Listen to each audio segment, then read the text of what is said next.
What's up? This is Dominic D'Angelo, and it is a Wednesday. It's Rumor Innuendo, and I am of SCScoops.com, adfreeshows.com, and I am here, per usual, not yesterday, but per usual, with Robert Karpelis, WE Creative _ish. Robert, good to be back in the thick of things, man. So I'm glad that Dom was able to take some time away from hanging out with Jeremy Renner and being the number 2 on the call sheet for, I want to say, do you know the name of the show that you were on, Dom? Mayor of Kingstown. There you go. Dom texted 3 different names of what this show was called. He combined the Mayor of Easttown, which was a Kate Winslet show from a couple years, with the Mayor of Kingstown with something else, maybe something Eddie Kingston related. I don't know. I got to be honest, dude. I am nervous as we sit here today. I've got concert ticket pre-sale that starts at what I thought was noon Eastern, noon Central time. Oh my! So I'm sitting here getting ready to feverishly click refresh or reload or whatever. Not a fan of that. What I am a fan of being back here with you today, man, and all of our folks joining us live. Shout out to a couple of folks here. Christopher Zanto, good morning, party people. Let's hook them up. Yeah. Antonio Santos, no relation because it's spelled completely different, not even close to the same name. Happy Wednesday. Let's sit under the learning tree that is Rumor and Innuendo, not Jericho's. It's scary over there. Good news, you don't need an NDA to sit under our learning tree. And Dre Owens said, it's Omega Wednesday, not Omega 3 Wednesday. Maybe it's a new sponsor. I don't know, but thanks to you joining us here live. Dom, what do we got cooking? Boy, we got a lot to cover today. AEW Dynamite. We got Swerve's thoughts on the locker room morale after all this hubbub going on in AEW. We got Drew McIntyre trusting in Triple H. We might have a new Billy in the CW in our Vince McMahon PR firm news. We've been like, yeah, that's all right. Fun peek behind the curtain. Dom put this on the schedule like last Thursday. It was like, we're going to talk about Vince's new PR thing. And a bunch of other stuff just kept happening, and we just never got to it. So it's a story worth getting to. We will get to that. And just to clarify for Alt Jake, who was asking what band or artist, it is the band Guster, my all-time favorite band. They are playing a show in Nashville, Tennessee, which is also the home of that terrible, horrible, no good, very bad Jeff Jarrett, who keeps bumping us every Monday from ad-free shows. So Jarrett, if I get these tickets, I'm coming to Nashville. I'm coming for you. Oh, boy. Hey, Guster's coming to Pittsburgh, too, again. So how about that? Oh, yeah, but I'm not going to Pittsburgh. Come on to Pittsburgh, Robert. You can crash on my couch. The cultural advancement is we put French fries on the sandwich with white bread. Yes. You guys are really, it's cutting edge. Cutting edge stuff over here. Anyway, that's not what we're here to talk about. No. We're here to talk about AEW Dynamite, which is tonight. Hard to believe it's only been a week. Right? It feels like a month. We have lived a year in a week with AEW. My goodness. Reports are going nuts saying that probably Tony Khan is not going to be there tonight. After that devastating injury he took, and then wearing that neck brace over NFL draft week. But we do have the return of Kenny Omega. Hold on, time out. I just realized something. Yes. Maybe this is on me, guys. I'm going to take ownership of this. Uh-oh. AEW has another television program called Collision that aired on Saturday. Oh, yes. Did they even address the fact that the president has been attacked and there's mass chaos? Because I didn't see it anywhere. I know they were touting big numbers because it was after the NBA and it was Swerve's first promo. My DVR could not figure out how to tape Collision because of the NBA. But that's more on me, and that's more on, I just didn't really care enough to look it up. But I just realized I don't know if there's been any fallout from this. So not yet. And you know what? It's kind of weird. It's like Richie Cunningham's brother in Happy Days. He went up the stairs and never came back. That's actually who's going to be taking over while Tony's out. Is it Ron Howard or Richie Cunningham's brother? It's going to be Richie Cunningham. Is going to be stepping up there with the youngest daughter from Family Matters who vanished. Oh, okay, great. Yeah. We're getting them all. Get them all covered. But yes, also on returning tonight is Samoa Joe. He will be back facing Isaiah Cassidy in singles action. We got Claudio Castagnoli taking on. I said it wrong. Did I say? I know. Look, I'm gonna forgive that because Castagnoli. You're a big time actor now. You don't have I'm time to learn how to pronounce the little people's name. By the way, shout out to Christopher Reed who just wrote Potsy. Look, we're all here for Happy Days references, kids. Brian Cage will take on Claudio. Adam Copeland, the Cope Open, is going to be against a member of the House of Black. Is it a new member? Is it a retaining member? Who is it? Like I said, Kenny Omega returns. Orange Cassidy, we'll hear from him after the best friends have broken up brutally. And then we got Mariah May taking on Serena Deeb. All right, here's why I love you, Dom. Mm-hmm. Best in the business. Title of the episode. Yes. You put up there. The Utah Kenny Omega returns. Yes. While reading the preview, the only thing that you glossed over with absolutely no enthusiasm whatsoever, like Kenny Omega returns. I love you for that. I was channeling my Excalibur, after Swerve won the title. That's what I was doing. You would have been yelling everything quickly and being far more esoteric. The PWG main eventer from the 2007 Reseda show with Matt McCarthy in the crowd. Matt McCarthy, yes. That level of detail right there. We love. You watch wrestling. All the folks that we watch wrestling. I still love that podcast. Oh, that's great. But yes. Sorry, I've derailed this whole episode. You were not here yesterday. I had to shepherd things for poor Zach. And he was in his office. There was ceiling tiles. Here you are trying to keep things in line. I'm just here waiting until there's a chance for a Blue Chew ad read. Wait, it's going to be 80% of why I'm here. I think you're going to have a good segue coming up with that. Are you implying that I've ever not stuck the landing on a Blue Chew ad read? Seamless, guys. Totally seamless. You're like Ted Williams of that. You're like the Ted Williams of. I'm like, yes, freeze my head and call me Teddy. Which one, Robert? We'll find out. Blue Chew plug.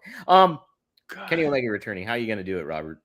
How am I going to do it? Well, my guess is Kenny's going to go out there and he's going to show us those promo skills that we know that Jim Cornette absolutely loves, which is, he's going to go out there and try to be conflicted. His friends or his former friends, the Young Bucks, not only have attacked Tony Khan, they have attacked the very foundation with which AEW was built on. They fired Kenny Omega from the Elite, but we also don't know how he is physically. Condition-wise, I don't know if Kenny Omega is able to engage in any sort of physicality.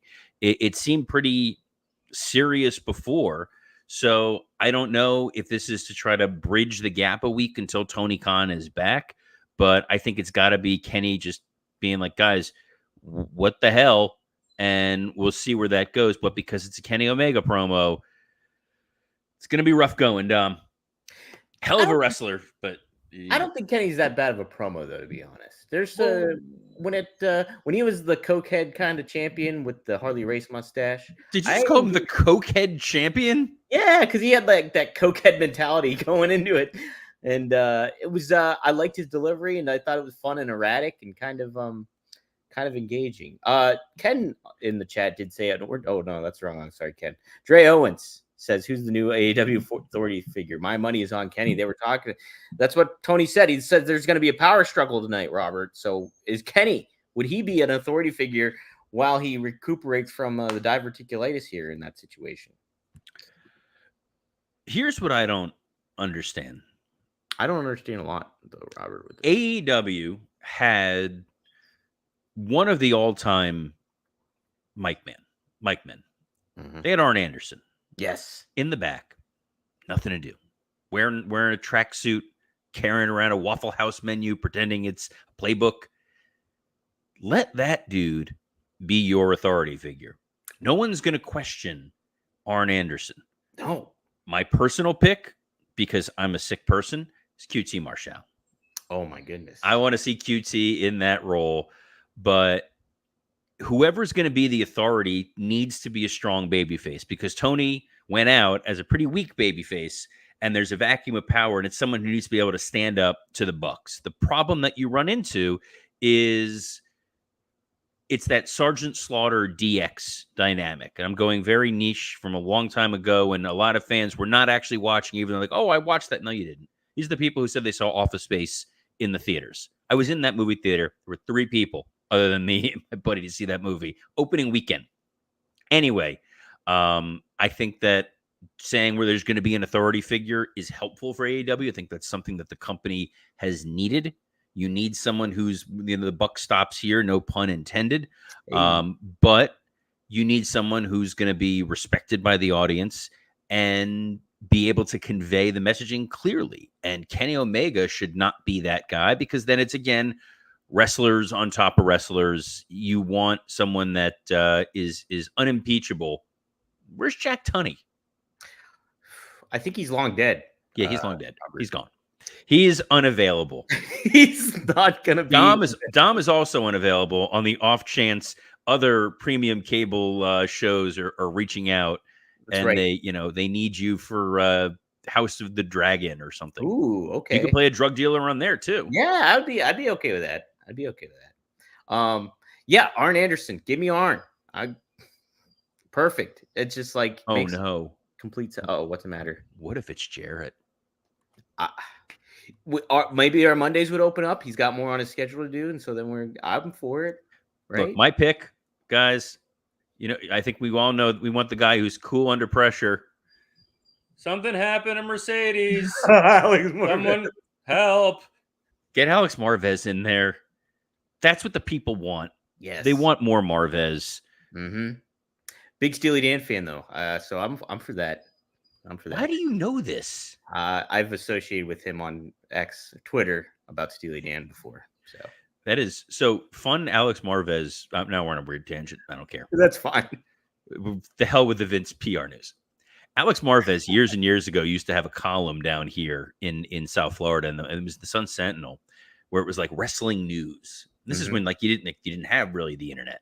This is like 90. Let's say 93, 94. And it was like this little thing in like the tail end of the section of the newspaper. And I would always go and read it. That's where I would get my wrestling news. And he had a hotline. It was a free hotline, but it was the local, like you call up the Sun Sentinel news and they'll read you the news in a world before internet. And it was the first time I had heard that WCW was creating a Monday night show called Nitro. Oh. So that is what I always associate Alex Marvez with. He broke the news to you. He broke the news to me, and someone's going to break the news tonight that they're going to let someone that's not Tony Khan be the authority figure. I saw that Matt Buswell here suggested American Dragon is the only choice. Brian doesn't want to be an authority figure. He hates being an authority figure. He wants to be a wrestler. Ric Flair, woo? Oh, Stuart Green, you are an agent of chaos, I am perversely here for Ric Flair going out there. Yeah, if you thought the women's division was problematic now. Hey, here's Ken. He says, why not Big Show? I mean, he's been treated like a foil most of his career, but if someone tries to bow up to him, he can realistically take them down. Not bad. I like it, Ken. It's tough to have an authority figure who's bigger and more imposing than all of your roster combined. Right. He's the biggest guy on your roster. Like it's like him and Mark Henry are there. They're good on the microphone. But anyway, we could go down this path for days, weeks, months, and years. But we're not, because we're going to find out tonight. Right? You know what? You want to have a big show in the bedroom, Robert? No, you're trying to force it. And you can't force it, guys. You want it to happen naturally. But sometimes when you want it to happen naturally, you want a little extra enhancement. And that's because this episode is sponsored by Blue Chew. Let's talk about sex. Guys, remember the days when you're always ready to go? Now you can increase your performance and get that extra confidence in bed. Visit BlueChew.com. Blue Chew is a unique online service that delivers the same active ingredients as Viagra, Cialis, and Levitra, but in chewable tablets and at a fraction of the cost. You can take them anytime, day or night, so you can plan ahead or be ready whenever an opportunity arises. The process is simple. Sign up at BlueChew.com, consult with one of their licensed medical providers, and once you're approved, you'll receive your prescription within days. The best part, it's all done online. No visits to the doctor's office, no awkward conversations, and no waiting in line at the pharmacy. When you got one of these ready to go, you can be like vintage Ric Flair. you can be getting Space Mountain ready to go. Maybe the oldest ride, but it's always got the longest lines. And guys, Blue Chew wants to help you have better sex. Space Mountain's an analogy for sex. Discover your options at BlueChew.com. Chew it and do it. And we've got a special deal for our listeners. Try Blue Chew free when you use our promo code RUMOR at checkout. Just pay $5 shipping. That's BlueChew.com, promo code RUMOR to receive your first month free. Visit BlueChew.com for more details and important safety information. And we thank Blue Chew for sponsoring this episode of Rumor and Innuendo. Well, we do have Dynamite tonight, and Swerve Strickland will most likely be on it. He had a little comment about the locker room, and this was on an AEW podcast or an AEW YouTube clip, something like that. But speaking... Tom, you're the best in the business. Thanks. Speaking to Renee Paquette, he says, right now, I think the locker room is just on a whole nother morale level. Everybody knows you can't half-step at all now. The guy next to you is Okada. The guy next to him is Pac. The guy next to him is Copeland. The guy next to him is Hobbs and Kyle Fletcher, who are hungry. The guy next to them is Daniel Garcia. The guy next to them is the Lucha Brothers. The guys next to them is Ospreay, who can carve out a classic at the snap of his fingers. The guys next to them are Mogul Embassy. So the depth is insane. Then he also goes on to mention the people that are injured, like a Kenny Omega or Keith Lee, other things like that.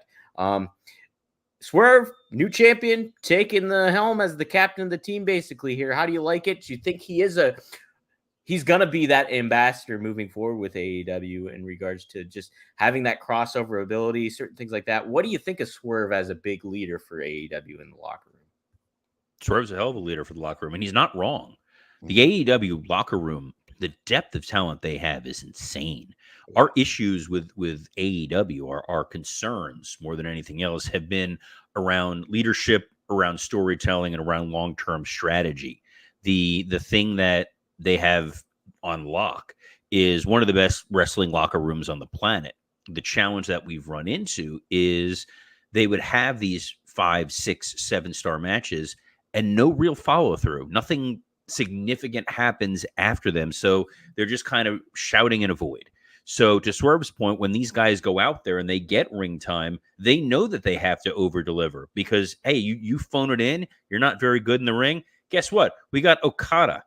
We got Adam Copeland. Like, we got Penta and Phoenix. We got guys, and we don't need to put you on TV just to put you on TV. So their talent has never slacked. They've never half-assed it in the ring. They've given it their all. Swerve is a guy who understands what it takes. He's a king of self-promotion. He has made his hip-hop career bigger than it ever would have been because of the platforms that he's been given. He has put himself in situations where he was able to bring a guy like Rick Ross to AEW. He's put himself in situations where he's thrown out the first pitch at baseball games based on his own merits, his own skills. So I think Swerve as the guy to show when you work hard, when you bust your ass, you're going to be successful. And he knows that if he steps, he has one misstep, one sidestep, there's 10 guys ready to go and take his spot. That's the thing, too. And, I've been only interacted with Swerve a little bit backstage, but his demeanor is cool. It's, calm, collected, but he's also, like you say, a go-getter about things. And so I think him being on top of everything and kind of having that mindset of what we can do to kind of expand the AEW brand, it's a good position to be in. And I really hope, Tony and the creative crew kind of wise up to be like, hey, let's make the most of all this and try to get things going and stuff like that. So hopefully he can be a big, good Band-Aid for the team there. Huh? How about that? Somebody that's a big, good Band-Aid for WWE, and Drew McIntyre thinks so, is Triple H. Drew took to social media yesterday and just put his confidence behind Triple H and what he's doing after just recently being announced that he resigned. He said, I trusted Triple H when he brought me in back in 2017, and I trust him now to lead the evolution of our industry. Here's to the future.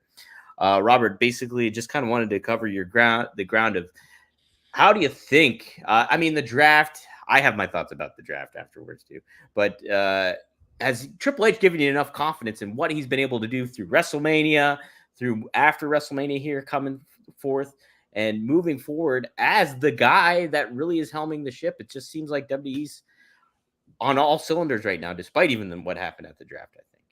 So the draft is sort of indicative of the fact that they're firing on all cylinders, and everything is just sort of clicking for them creatively. The guys that they want to see take off have taken off. The presentation of a lot of these wrestlers has improved dramatically. Mm-hmm. They've put these people into positions and given them the opportunities to succeed. I think the most important thing when it comes to Triple H is when you see a storyline start, you know you're going to get a payoff. Yeah. It's going somewhere. It's building to something. You as a viewer can invest in what's happening. Because whether it was his idea or something that came to him from the writing team, it's gone through a vetting process. There's been a conversation. It's not just doing stuff for the sake of doing it. When Not Dom was on yesterday, we talked about the old drafts where in the past where Vince would just shake things up because he just likes shaking things up. Right. And that's not what's best for the product. What was best for the product, even if we didn't think it was super entertaining, was keeping the rosters generally how they are. Moved a couple of key pieces, moving Ray and the LWO over to Raw. Fine. Moving Damage Control to Raw and then shifting a bunch of women over to SmackDown. Fine. They just moved Cody to SmackDown. That's the thing I think we kind of forget. The call-ups made a lot of sense. And it feels like even with Backlash being kind of a throwaway PLE, and we'll talk about previewing it probably on Friday a little bit, very strong card. Should be a really fun show, even for a very much a B show. So I think there's the right reason for there to be confidence in people. I think for Drew especially, he's the example of when he was in WWE previously, he was feast or famine. He was the chosen one pushed by Vince one week. And then, the next week he's playing an air guitar. Yeah. Since he's been back, they've let him do his thing for a little bit under Vince. And then Vince made him the guy who carries a sword and talks about William Wallace and all this other nonsense. And then as soon as he was gone, the real Drew came out, a guy who's very self-aware of how his character is being presented, how entertaining he can be while still being a heel. It's super fun to see, Dom. It's what you love to consume in your entertainment. And speaking of things that we love to consume, we want to talk about Factor. Nailed it. Yeah. Eat stress-free this spring with Factor's delicious, ready-to-eat meals. Every fresh, never frozen meal is chef-crafted, dietitian-approved, and ready to eat in just 2 minutes. Choose from a weekly menu of 35 options, including popular options like Calorie Smart, Keto, Protein Plus, or Vegan and Veggie. Also discover more than 60 add-ons every week, like breakfast, on-the-go lunch, snacks, and beverages to help you stay fueled and feel good all day long. What are you waiting for? Get started today to fuel up your springtime goals. Guys, Factor kept me alive this past week. The combination of Passover, which is thankfully over, and my wife being away on a work trip. As a guy who cannot cook and was then on a very restricted diet, I was still able to pick and enjoy a ton of amazing options from Factor.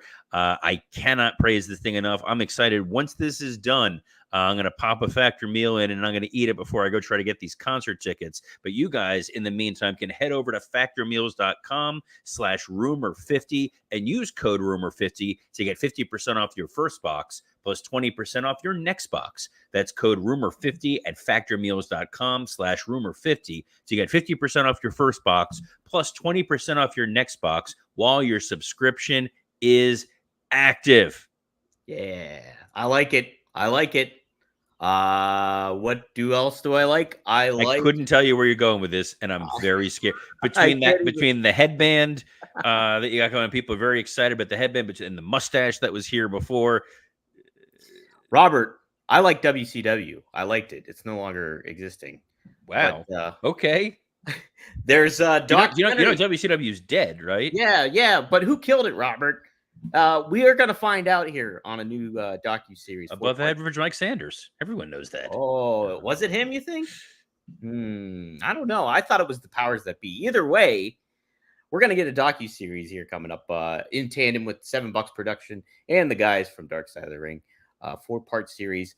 where they break down who killed WCW, rise and fall of WCW, as The Rock described it too. So obviously that's been a heavy ground that's been covered in a lot of ways, but under the WWE microscope of things and the revisionist history that kind of goes with some of those things. How dare you? It's true, Robert. You got to just face the facts. That's how it is. There was revisionist history when it comes to some of this stuff. But Kevin Nash, friend of me, friend of Click This, David Van Bogelin's in the chat, by the way. He's a big advocate of that. We will get to see Kevin Nash clarified. He said, no, this is not going to be something that the WWE Victor tells. It's going to be from our side of the story. No bullshit. Pardon my French. He quoted that. So wow. You've been gone for one day and you've gone to Hollywood. Hollywood Dom over here thinks he can just pop in and just start throwing around inappropriate language. Look, I think the documentary, I know that Alvarez did a book about this. I know there's a lot of different people. Bischoff has talked about it significantly. So the Monday Night Wars documentary that the WWE made, fun fact, for a while, every employee when they started at WWE was given a copy of that DVD to watch. So you were being indoctrinated to understand. So if you were in different departments, it's like, hey, we're gonna teach you our history. There's a way to dig in and really be able to tell all the ways in which WCW died. And I think it's going to be really fun that it's produced by Vice. Vice has done a great job with the dark sides. My hope, since it is Rock involved, is that WWE will allow some folks to be able to participate and talk about this. At the same time, I want the same for Tony Khan, because you can't tell the death of WCW without a Tony Schiavone being allowed to go and talk, or Sting, who was there until the lights went off, or a Ric Flair. So if it's everybody can come together to tell this story, oh man, I'm in. There's a plug here from a guy named Brian Heffron, never heard of him, that the Nitro book by Guy Evans is really good. Yes, I have heard that's an excellent book. Thanks, Brian Heffron. I think I'm saying that right. I don't know who that is. Was he WCW? Was he the Yellow Submarine in WCW? I hate you so much, Tom. Yes, no, we love anytime Meanie drops in. Yes. It's always a pleasure. But yeah, no, I think the death of WCW is a very difficult, nuanced story. You're going to get into a lot of the inner workings of Turner and how they control their purse strings, and a competition of goals of what a variety of different people wanted. And I think and I'm not plugging this because they're no longer part of the ad-free show's world, but he seems to have come up a lot today. The Arn Show, the very first stretch of those episodes when they were talking about the transition from Crockett to WCW, you started to hear and see what those seeds were, where the cracks in the foundation were starting to exist, and where it ultimately ended. And hopefully Tony Khan will not only lend some of his talent to it, he'll watch and learn some lessons, because you're starting to see some of the repeat problems occur here. And we'll see tonight who that new authority figure is. And Kevin Kellum has a suggestion. The AEW authority, you guessed it, Frank Stallone. Yeah. Oh, do I love that joke? I love any Norm Macdonald jokes. It's what I'm here for. What I'm also here for is to put over Dominic D'Angelo's other entertainment endeavors. Dom, where else can the fine people see and hear you? Yeah, you can hear me at rvdtv.com. We have a new episode drop on Monday, every Monday, 4:20 p.m. Eastern Standard Time. And this week, our special guest was Renee Dupree. So go to rvdtv.com. It's one of our most viewed episodes already on there. So check it out. It's a good, fun episode. Also be on the lookout for Right Down the Middle with Bill Alfonso. We're going to have a new show coming up in next week, I believe it is. Yes. So be on the lookout for that. More stuff coming from that front. And then go to fullhorsemanetwork.com. You can see Arn Anderson, but you can also see my show, Straight Talk with the Boss, Magnum TA and Greg Gagne. We cover Jim Cornette and Bobby Heenan this week. So good fun show there. Jim Cornette's been in the news, so plenty to talk about on that one. Yes. Robert. Also give a quick shout out here to Click This. Hey, hey yo. Yeah. Another podcast that I think you got your fingerprints on sometimes, Mr. D'Angelo. Right. I've got another podcast called Wrestle Roast, but it won't be called Wrestle Roast that much longer. We are changing the name, not the format. Show's still going to be Me and three incredibly talented comedians, Mike Lawrence, Dan St. Germain, and Scott Chaplin, talking wrestling. But we decided to tweak the name a little bit. Peek behind the curtain, Conrad Thompson not only heard the new name, saw the new artwork that Dom created, absolutely loves it. We're going to be revealing that this week. So get excited. I'm excited to be here every Monday through Friday at noon Eastern, talking a little rumor and innuendo on the WWE Creative _ISH X account, the Dominic D'Angelo X account, the SE Scoops X account, the Podcast Heat X account. Podcast Heat is who makes this show possible, as well as the rumor and innuendo and ad-free shows, YouTube pages. Dom, we knocked it out of the park. I got concert tickets I got to worry about right now. So on behalf of the Hollywood megastar Dominic D'Angelo, I'm Robert Karpolis. Best of luck in your future endeavors. Come downstairs.